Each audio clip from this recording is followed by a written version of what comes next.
ನಮಸ್ತೆ.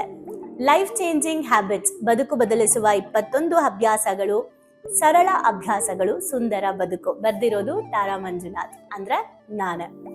ಈ ಒಂದು ಪುಸ್ತಕ ಈಗ ಅಮೆಝಾನ್ ಅಲ್ಲಿ ಸಿಗ್ತಾ ಇದೆ. ಇದು ಈಗ ನಿಮ್ಮ ಪುಸ್ತಕ ಆಗಕ್ಕೆ ಹೋಗ್ತಾ ಇದೆ. ನಿಮ್ಮ ಮನೆಯ ಲೈಬ್ರರಿಗೆ ನೀವು ಇದನ್ನ ಆಡ್ ಮಾಡ್ಕೋಬಹುದು. ಅಮೆಝಾನ್ ಅಲ್ಲಿ ಇದು ಆಲ್ರೆಡಿ ಸಿಗ್ತಾ ಇರೋದ್ರಿಂದ ತಗೊಳ್ಳಿ, ಓದಿ, ಅರ್ಥ ಮಾಡ್ಕೊಳ್ಳಿ, ಅಳವಡಿಸ್ಕೊಳ್ಳಿ. ಹಾಗೆ ಇದನ್ನ ನಿಮ್ಮ ಜೀವನದಲ್ಲಿ ಎಷ್ಟು ಚೆನ್ನಾಗಿ ಅಳವಡಿಸ್ಕೊಳ್ತಿರೋ ನಿಮ್ಮ ಬದುಕು ಅಷ್ಟು ಸುಂದರವಾಗುತ್ತೆ. ಅದಕ್ಕೆ ನಾನು ಗ್ಯಾರಂಟಿ. ಸೊ ನೀವು ಅಳವಡಿಸ್ಕೊಂಡ್ರೆ ಓಕೆ. ಸೊ ಈ ಪುಸ್ತಕದಿಂದ ನಿಮ್ಮ ಅಭ್ಯಾಸಗಳು ಬದಲಾಗ್ಲಿ, ನಿಮ್ಮ ಜೀವನ ಕೂಡ ಬದಲಾಗ್ಲಿ.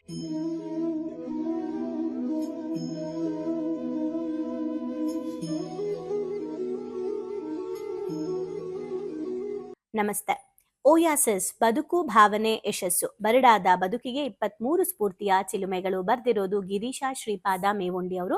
ಬನ್ನಿ, ನಮ್ಮ ನಿನ್ನೆ ಮೊನ್ನೆ ಓದಂತ ಚಾಪ್ಟರ್ ಬದುಕಿನ ಓಟದಲ್ಲಿ ವಿರಾಮವು ಇರಲಿ, ಅದರಲ್ಲಿ ನಾವಿವಾಗ ನಿನ್ನೆ ನೋಡಿದ್ವಿ physical health, mental health, emotional health. ಇವತ್ತು ನೋಡ್ತಾ ಇದ್ದೀವಿ ಸ್ಪಿರಿಚುವಲ್ ಹೆಲ್ತ್, ಆಧ್ಯಾತ್ಮದ ಸಂಗತಿಗಳು ಮತ್ತೆ ಸಾಮಾಜಿಕ ಸಂಗತಿಗಳ ಬಗ್ಗೆ ತಿಳ್ಕೊಳ್ಳೋಣ. ನೇರವಾಗಿ ಭೇಟಿ ಮಾಡಬೇಕು ಅಂತ, ಕರೆಕ್ಟ್. ಸೊ 6 ತಿಂಗಳ ನಂತರ ನಾವು ಲೈವ್ ವರ್ಕ್ಶಾಪ್ಗೆ ಬರ್ತಾ ಇದ್ದೀವಿ. ಬೆಂಗಳೂರಿನ ಕುವೆಂಪು ಕಲಾಕ್ಷೇತ್ರದಲ್ಲಿ ಮಾರ್ಚ್ 8ನೇ ತಾರೀಕು ಭಾನುವಾರ ನಡೀತಾ ಇದೆ. ಅದ್ರ ಬಗ್ಗೆ ಡೀಟೇಲ್ಸ್ ನ ತಿಳ್ಕೊಳ್ಳಕ್ಕೆ ಕೆಳಗಿನ ನಂಬರ್ನ ಕಾಂಟ್ಯಾಕ್ಟ್ ಮಾಡಿ ರಿಜಿಸ್ಟರ್ ಮಾಡ್ಕೊಳ್ಳಿ. ಬನ್ನಿ, ಭೇಟಿ ಆಗೋಣ. ಏನಕ್ಕೆ? ನಮ್ಮ ಲೈಫ್ ಚೇಂಜಿಂಗ್ ಹ್ಯಾಬಿಟ್ಸ್ ನ ಯಾವ ರೀತಿ ಸಬ್ ಕಾನ್ಶಿಯಸ್ಗೆ ಫೀಡ್ ಮಾಡ್ಕೊಬೇಕು, ಯಾವ ರೀತಿ ಹ್ಯಾಬಿಟ್ಸ್ ನ ಇನ್ಸ್ಟಾಲ್ ಮಾಡ್ಕೊಬೇಕು ಅಂತ ಕಲ್ತ್ಕೊಳ್ಳೋದಕ್ಕೆ 1 ಡೇ ವರ್ಕ್ಶಾಪ್ ಇದೆ. ತುಂಬಾ ಚಿಕ್ಕದಾಗಿದೆ. ಓಕೆ. ಆಧ್ಯಾತ್ಮದ ಸಂಗತಿಗಳು. ತುಂಬಾ ಜನಕ್ಕೆ ಸ್ಪಿರಿಚುವಲ್ ಹೆಲ್ತ್ ಬಗ್ಗೆ ಅಷ್ಟು ನಾಲೆಜ್ ಇರಲಿಲ್ಲ ಮುಂಚೆ, ಬಟ್ ಇತ್ತೀಚೆಗೆ ಜನ ಅದ್ರ ಬಗ್ಗೆ ಅವೇರ್ನೆಸ್ ಬರ್ತಾ ಇದೆ. ಓಕೆ. ಮನುಷ್ಯನ ಜೀವನ ಸಂಕೀರ್ಣವಾಗುತ್ತಾ ಹೋದಂತೆ ಈ ಬದುಕು ಒಂಥರ ಗೋಜಲುಮಯ ಆಗ್ತಾ ಇದೆ, ಕಗ್ಗಂಟಾಗ್ತಾ ಇದೆ. ಬದುಕಿನಲ್ಲಿ ಎಲ್ಲೋ ಸರಳತೆಗಳು ಮಿಸ್ ಆಗ್ತಾ ಇದೆ, ಬದುಕಿನಲ್ಲಿ ನೆಮ್ಮದಿ ಎಲ್ಲೋ ಮಿಸ್ ಆಗ್ತಾ ಇದೆ ಅಂತ ಅನ್ನಿಸ್ದಾಗ ನಮಗೆ ಗೊತ್ತಾಗ್ಬೇಕಾಗಿದೆ ಆಧ್ಯಾತ್ಮದ ಅವಶ್ಯಕತೆ ಇದೆ ಅಂತ. ಅಂದ್ರೆ ಮನುಷ್ಯನ ಜೀವನ ಸಂಕೀರ್ಣವಾಗುತ್ತಾ ಹೋದಂತೆ ಈ ಬದುಕು ಗೋಜಲುಮಯವಾಗಿ ಕಗ್ಗಂಟಾದಾಗ ಬದುಕಿನ ಸರಳತೆಯನ್ನು ಬೋಧಿಸುವುದೇ ಆಧ್ಯಾತ್ಮ. ಆಧ್ಯಾತ್ಮ ಅಂದ್ರೆ ದೇವರ ಪೂಜೆ ಮಾಡೋದು ಮಾತ್ರ ಅಲ್ಲ, ಬದಲಿಗೆ ನಮ್ಮನ್ನ ನಾವು ಅರ್ಥ ಮಾಡಿಕೊಳ್ಳುವಂತಹ ಸ್ವಯಂ ಅರಿವಿಕೆ. Self realization is called spiritual. Okay. ನಮ್ಮ ಸ್ಪಿರಿಚುವಲ್ ಕ್ಲಾಸಲ್ಲಿ ಸೆಲ್ಫ್ ರಿಯಲೈಸೇಷನ್ ಮೆಥಡ್ಸ್, ಹೆಂಗ್ ಸೆಲ್ಫ್ ರಿಯಲೈಸೇಷನ್ ಮಾಡ್ಕೋಬೇಕು, ಸೆಲ್ಫ್ ರಿಯಲೈಸೇಷನ್ ಮಾಡ್ಕೊಂಡು ಏನು ಮಾಡಬೇಕು, ಆಮೇಲೆ ಅದನ್ನು ಹೆಂಗೆ ಹೀಲ್ ಮಾಡ್ಕೊಬೇಕು ಅನ್ನೋದೆಲ್ಲ ನಿಮಗೆ ಭಾವನೆಗಳಿಗೊಂದು ಶಾಲೆ ನಮ್ಮ ಸ್ಕೂಲಲ್ಲಿ ಕಲಿತಾ ಇರೋರಿಗೆ ಗೊತ್ತಿದೆ. ಬಿಕಾಸ್ ನೋಡಿ, ಯಾರಲ್ಲಿ ಕಲಿಯಕ್ಕೆ ಬಂದಿಲ್ಲ ಅವ್ರಿಗೆ ನಾನು ಖಂಡಿತ ಇದನ್ನೆಲ್ಲ ಯಾಕೆ ಓದಿ ಹೇಳ್ತೀನಿ ಅಂದರೆ, ಅಟ್ಲೀಸ್ಟ್ ಕ್ಲಾಸಿಗೆ ಬರದೇ ಇದ್ರೂ ಸಹ ನೀವು ಇಲ್ಲಾದರೂ ತಗೊಂಡು ಅದನ್ನು ಇಂಪ್ಲಿಮೆಂಟ್ ಮಾಡ್ಕೊಳ್ಳಿ ಅಂತ. ಆದರೆ ನನಗೆ ಗೊತ್ತಿರೋ ಸತ್ಯ ಏನಂದರೆ, ಇದೆಲ್ಲ ಇನ್ಫಾರ್ಮೇಷನ್, ನಾನು ನಿಮಗೆ ಕೊಡ್ತಾ ಇರೋ ಮಾಹಿತಿ. ಆದರೆ ಇದನ್ನು ಜ್ಞಾನ ಆಗಿ ಕನ್ವರ್ಟ್ ಮಾಡ್ಕೊಂಡು ಎಷ್ಟು ಸಾಧ್ಯ ಅಷ್ಟು ಮಾಹಿತಿ ವಿತ್ ನಾಲೆಜೇ ಕೊಡ್ತಾ ಇದ್ರೂ ಸಹ ಅದನ್ನು ಇಂಪ್ಲಿಮೆಂಟ್ ಮಾಡೋಕ್ಕೆ ನಮಗೆ ರೈಟ್ ಸಿಸ್ಟಮ್ ನಿಜವಾಗ್ಲೂ ಅವಶ್ಯಕತೆ ಇದೆ. ನೀವು ನಮ್ಮ ಸ್ಕೂಲ್ಗೆ ಬನ್ನಿ ಅಂತ ನಾನು ಹೇಳೋದಕ್ಕಿಂತ ಈ ಥರದ ಸ್ಕೂಲ್ ಅವಶ್ಯಕತೆ ಇದೆ ಪ್ರತಿಯೊಬ್ಬರಿಗೂ ಅಂತ ಹೇಳಲಿಕ್ಕೆ ಇಷ್ಟಪಡ್ತೀನಿ. ಬಿಕಾಸ್ ನನಗೆ ಗೊತ್ತು ಅದರ ಸಫರಿಂಗ್ ಏನು ಅಂತ.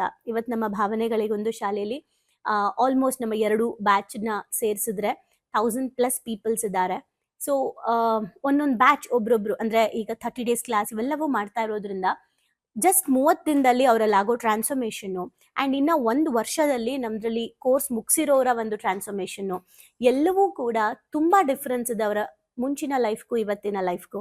ಅದನ್ನು ನಾವು ಅಳತೆ ಮಾಡೋಕ್ಕಾಗಲ್ಲ. ಅವರ ನೆಮ್ಮದಿ, ಅವರು ಸಿಚುಯೇಷನ್ನ ಹೇಗೆ ಹ್ಯಾಂಡ್ಲು ಮಾಡ್ತಾರೆ ಅದೇ ಅವರ ಮಾಪನ. ಓಕೆ. ಹಾಗೆ ನಾವು ಅವ್ರನ್ನ ಅಳತೆ ಮಾಡೋಕ್ಕಾಗಲ್ಲ ಅದನ್ನು. ಅದಕ್ಕೆ ಆಧ್ಯಾತ್ಮ ತುಂಬ ಇಂಪಾರ್ಟೆಂಟ್ ಆಗುತ್ತೆ. ಆಧ್ಯಾತ್ಮ ಅಂದರೆ ಆಗಲೇ ಹೇಳ್ದಂಗೆ ದೇವ್ರ ಪೂಜೆ ಮಾಡೋದಲ್ಲ, ಸೆಲ್ಫ್ ರಿಯಲೈಸೇಷನ್, ವಿಮರ್ಶೆಯೇ ಆಧ್ಯಾತ್ಮ.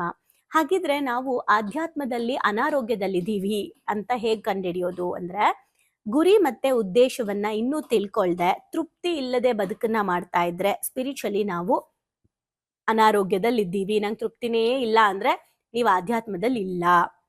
ನಾನು ಯೂಸ್ಲೆಸ್ ಅನ್ನೋ ಭಾವನೆ ನಿಮಗಿದ್ರೆ ನೀವು ಆಧ್ಯಾತ್ಮದಲ್ಲಿ ಇಲ್ಲ. ನಾನೇ ಎಲ್ರಿಗಿಂತ ಮೇಲು ಅನ್ನೋ ಭಾವನೆ ನಿಮಗಿದ್ರೆ ನೀವು ಆಧ್ಯಾತ್ಮದಲ್ಲಿ ಇಲ್ಲ. ನಾನು ಎಲ್ಲರಿಗಿಂತ ಕೀಳು ಅನ್ನೋ ಭಾವನೆ ನಿಮಗಿದ್ರೆ ನೀವು ಆಧ್ಯಾತ್ಮದಲ್ಲಿ ಅನಾರೋಗ್ಯದಲ್ಲಿದ್ದೀರಾ. ಸ್ವಯಂ ಪ್ರೇರಣೆ, ಸೆಲ್ಫ್ ಮೋಟಿವೇಶನ್ ಮಾಡ್ಕೊಳಕ್ ಆಗ್ತಿಲ್ಲ ನಿಮ್ಗೆ, ಯಾವಾಗ್ಲೂ ನೀವು ಪ್ರತಿ ಕ್ಷಣ ನಿಮ್ಗೆ ಯಾರೋ ಒಬ್ರು ಡಿಪೆಂಡ್ ಆಗಿರ್ಲೇಬೇಕು, ನಿಮ್ಗೊಬ್ರು ಒಬ್ರ ಮೇಲೆ ನೀವು ಡಿಪೆಂಡ್ ಆಗಲೇಬೇಕು ಅಂದರೆ ನೀವು ಸ್ಪಿರಿಚುವಲಿ ಆರೋಗ್ಯವಾಗಿ ಇಲ್ಲ ಅಂತ ಅರ್ಥ. ಹಾಗಿದ್ರೆ ಇದಕ್ಕೆ ಪರಿಹಾರ ಏನು? ಆಶಾವಾದಿಗಳಾಗಿ ನನ್ನ ಮೇಲೆ ನಾನು ವಿಶ್ವಾಸ ಇಡೋದು, ಆತ್ಮತೃಪ್ತಿ ನೀಡುವಂತಹ ಕೆಲಸವನ್ನ ಮಾಡೋದು, ಜೀವನದ ನಶ್ವರತೆಯನ್ನು, ಶಾಶ್ವತ ಭ್ರಮೆಗಳನ್ನು ಆಕ್ಸೆಪ್ಟ್ ಮಾಡ್ಕೊಳ್ಳೋದು, ಸೆಲ್ಫ್ ರಿಯಲೈಸೇಷನ್ ಮಾಡ್ಕೊಳ್ಳೋದು ಇದಕ್ಕೆ ಒಂದು ಪರಿಹಾರ ಅಂತ ಹೇಳ್ಬೋದು. ಓಕೆ, ಸೊ ಈಗ ಸಾಮಾಜಿಕ ಸಂಗತಿಗಳು. ಮನುಷ್ಯನು ಮೂಲತಃ ಸಂಘಜೀವಿ ಅಥವಾ ಸಮಾಜ ಜೀವಿಯಾಗಿದ್ದು ಈ ಸಮಾಜದಿಂದ ಪಡೆಯುತ್ತಾ ಕೊಡುತ್ತಾ ಬದುಕುತ್ತಾನೆ. ಈ ರೀತಿಯ ಸಾಮಾಜಿಕ ಒಡನಾಟದಲ್ಲಿ ತೊಂದರೆಗಳಾದಲ್ಲಿ ಸಾಮಾಜಿಕ ಒಳಗಾಗುತ್ತಾನೆ. ಹಾಗಾಗಿ ಸಮಾಜದೊಂದಿಗೆ ಉತ್ತಮ ಸಂಬಂಧವಿಟ್ಟುಕೊಳ್ಳೋದು, ಎಲ್ಲರೊಳಗೊಂದಿಗೆ ಬದುಕುವುದು ಮುಖ್ಯವಾಗಿದೆ. ಹಾಗಿದ್ರೆ ನಾವು ಸಾಮಾಜಿಕವಾಗಿ ಹೆಲ್ದಿ ಆಗಿಲ್ಲ ಅಂತ ಹೇಗೆ ತಿಳ್ಕೊಳ್ಳೋದು? ಮೊದಲನೇದು, ತುಂಬಾ ಜನ ಇದ್ರೂ ಕೂಡ ನಾನು ಏಕಾಂಗಿ ಅನ್ನೋ ಫೀಲಿಂಗ್ ನಿಮ್ಗಿದೆ ಅಂದ್ರೆ ನೀವು ಸಾಮಾಜಿಕವಾಗಿ ರೋಗದಲ್ಲಿದ್ದೀರಾ. ಅನಾರೋಗ್ಯದಿಂದ ಏನು ನೀವು ಅನ್ಯರೊಂದಿಗೆ ನಿಮಗೆ ಬೆರೆಯಲಾಗದೆ, ಬೇರೆಯವ್ರ ಜೊತೆ ನಿಮ್ಗೆ ಮಿಂಗಲ್ ಆಗಕ್ ಆಗ್ತಾ ಇಲ್ಲ ಅಂದ್ರೆ ನೀವು ಅನಾರೋಗ್ಯದಲ್ಲಿದ್ದೀರಾ, ಸಾಮಾಜಿಕ ರೋಗದಲ್ಲಿದ್ದೀರಾ, ಅನಾರೋಗ್ಯದಲ್ಲಿದ್ದೀರಾ.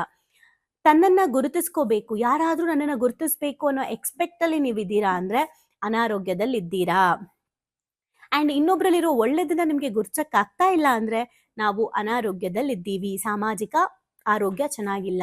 ತಾನು ಎಲ್ಲವನ್ನು ತೊರೆದು ಮುಕ್ತನಾಗಿ ಸ್ವಾತಂತ್ರ್ಯನಾಗುವ ತವಕ, ಎಲ್ಲ ಬಿಟ್ಬಿಟ್ಟು ನಾನು ಇಂಡಿಪೆಂಡೆಂಟ್ ಆಗ್ಬಿಡ್ಬೇಕು ಅಂತ ನೀವು ತುಂಬಾ ಯೋಚನೆ ಮಾಡ್ತಾ ಇದ್ರು ಸಹ ನೀವು ಸಾಮಾಜಿಕವಾಗಿ ಅನಾರೋಗ್ಯದಲ್ಲಿದ್ದೀರಾ. ಹಾಗಿದ್ರೆ ಇದಕ್ಕೆ ಪರಿಹಾರ ಏನು?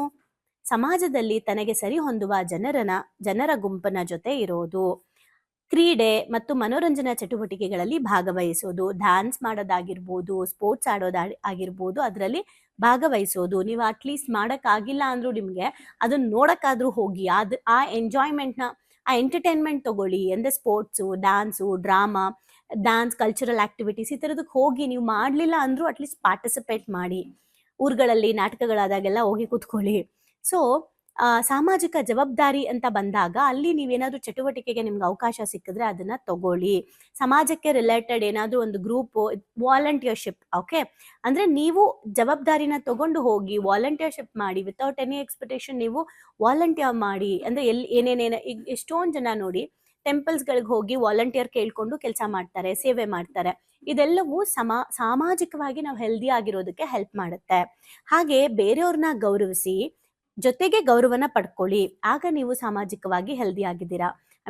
ಹೆಲ್ದಿ ಆಗಿರೋದಕ್ಕೆ ಬೇರೆಯವ್ರಿಗೆ ನೀವು ರೆಸ್ಪೆಕ್ಟ್ ಮಾಡಬೇಕು. ಇದು ಪರಿಹಾರ. ಸೊ ಆಧ್ಯಾತ್ಮದ ಪ್ರಕಾರ ನಾವು ಸುಸ್ತಾಗಿದ್ದೀವಿ ಅಂದ್ರೆ ಏನ್ ಲಕ್ಷಣಗಳು, ಅದಕ್ಕೆ ಪರಿಹಾರ ಏನು? ಸಾಮಾಜಿಕವಾಗಿ ಸುಸ್ತಾಗಿರೋದಕ್ಕೆ ಲಕ್ಷಣಗಳು ಮತ್ತೆ ಅದ್ರ ಪರಿಹಾರ ಏನು? ಬದುಕು ಈ ಮೇಲಿನ ಎಲ್ಲ ಆಯಾಮಗಳಿಂದ ಆವರಿಸುವುದರಿಂದ ಇವುಗಳನ್ನ ನೆಗ್ಲೆಕ್ಟ್ ಮಾಡಬೇಡಿ. ಹಾಗಾಗಿ ಬದುಕಿನ ಓಟದಲ್ಲಿ ಮೇಲಿನ ಸಂಗತಿಗಳಿಗೆ ಸ್ವಲ್ಪ ಘಾಸಿ ಆದ್ರೂ ಕೂಡ ಬದುಕಿಗೂ ಘಾಸಿ ಆಗತ್ತೆ. ಹಾಗಾಗಿ ನಾವೆಲ್ಲರೂ ಕೂಡ ಈ ಎಲ್ಲಾ ಬಗೆಯ ಬಳಲುಕೆಗಳಿಂದ ಹೊರಬರುವುದು ಸೂಕ್ತವಾಗಿ ಇಲ್ಲಿ ನಾವು ಮಾಡ್ಕೋಬೇಕಾಗಿದೆ. ದೇಹ ಮನಸ್ಸುಗಳಿಗೆ ಸೂಕ್ತ ಆರೈಕೆ ಮಾಡಿದ್ದಲ್ಲಿ ಬದುಕು ಮತ್ತೆ ತನ್ನ ಲಯ ಕೈಗೊಳ್ಳಲು ಸಾಧ್ಯವಾಗುತ್ತದೆ. ಎಲ್ಲಾ ಕಳ್ಕೊಂಡಿದೀನಿ ಅಂದ್ರೂ ಕೂಡ ಈ 5 ಏನಿದೆ, ನಾವು ಯಾವಾಗ್ಲೂ ಹೇಳ್ತಿರ್ತೀವಿ, ದೈಹಿಕವಾಗಿ, ಮಾನಸಿಕವಾಗಿ, ಭಾವನಾತ್ಮಕವಾಗಿ, ಸಾಮಾಜಿಕವಾಗಿ ಮತ್ತೆ ಆಧ್ಯಾತ್ಮಿಕವಾಗಿ ಯಾರು ಕಂಪ್ಲೀಟ್ ಹೆಲ್ದಿ ಆಗಿರ್ತಾರೆ ಅವರಷ್ಟೇ ಹೆಲ್ದಿ ಅಂತ. ಅಂದ್ರೆ ಈ ಎಲ್ಲಾ ಕ್ಷೇತ್ರದಲ್ಲೂ ಬ್ಯಾಲೆನ್ಸ್ಡ್ ಆಗಿರ್ತಾರಲ್ಲ ಅವರು ಹೆಲ್ದಿ ಅಂತ. ಬರೀ ಸ್ಪಿರಿಚುವಲ್ ಅಲ್ಲಿ ಇದ್ದೀನಿ ನಾನು, ಬೇರೆ ಯಾವ್ದ್ರಲ್ಲೂ ಇಲ್ಲ, ನಾನು ಫಿಸಿಕಲಿ ಫಿಟ್ ಇಲ್ಲ, ನಾನು ಮೆಂಟಲಿ ಫಿಟ್ ಇಲ್ಲ, ನಾನು ಎಮೋಷನಲಿ ಫಿಟ್ ಇಲ್ಲ, ನಾನು ಸಾಮಾಜಿಕದಲ್ಲಿ ಸೋಷಲೈಸ್ ಆಗಲ್ಲ, ನಾನು ಬರೀ ಸ್ಪಿರಿಚುವಲ್ ಅಲ್ಲಿ ಇದ್ದೀನಿ ಅಂದ್ರೆ ನಾವು ಹೆಲ್ದಿ ಆಗಿಲ್ಲ. ಓಕೆ, ಇದ್ರಲ್ಲಿ ಯಾವುದೋ ಒಂದ್ರಲ್ಲಿ ನೀವು ಪಾಸ್ ಆಗ್ಬಿಟ್ಟು ಮಿಕ್ಕಿದ್ರಲ್ಲೆಲ್ಲ ಫೇಲ್ ಆದ್ರೆ ಫೇಲೆ. ಹಾಗಾಗಿ ಈ ಎಲ್ಲಾ ಕ್ಷೇತ್ರನೂ ಬ್ಯಾಲೆನ್ಸ್ ಆಗ್ತಾ ಇದ್ರೆ ಮಾತ್ರ ನಾವು ಹೆಲ್ದಿ ಆಗಿರ್ತೀವಿ. ಹಾಗಾಗಿ ಸ್ಟಿಲ್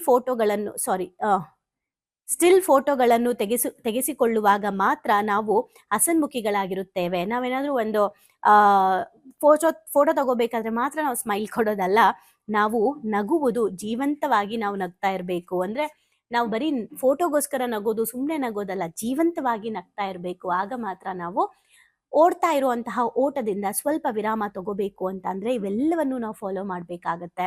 ಸೊ ಈಗ ನಿನ್ನೆ ಆಗಿದ್ದು ಇವತ್ತಾಗಿದ್ದು 2 ಯೋಚನೆ ಮಾಡಿ. ನೀವು ಸ್ಪಿರಿಚುವಲಿ ಹೆಲ್ದಿ ಆಗಿದ್ದೀರಾ ಅಥವಾ ವೀಕ್ ಇದ್ದೀರಾ? ಸೊಸೈಟಿ ಅಂತ ಬಂದಾಗ ಅದ್ರ ಜೊತೆಗೆ ನೀವು ಹೇಗಿದ್ದೀರಾ? ಅಲ್ಲಿ ನೀವು ಹೆಲ್ದಿ ಆಗಿದ್ದೀರಾ, ವೀಕ್ ಇದ್ದೀರಾ, ಅಥವಾ ಏನ್ ಇಂಪ್ರೂವ್ಮೆಂಟ್ ಆಗಿದೆ ಅಂತ ಕಮೆಂಟ್ ಮಾಡಿ. ಹಾಗೆ ಹೊಸ ವಿಚಾರನ ಮತ್ತೆ ನಾಳಿನ ಎಪಿಸೋಡ್ ಅಲ್ಲಿ ಕಲ್ತ್ಕೊಳ್ಳೋಣ. Thank you.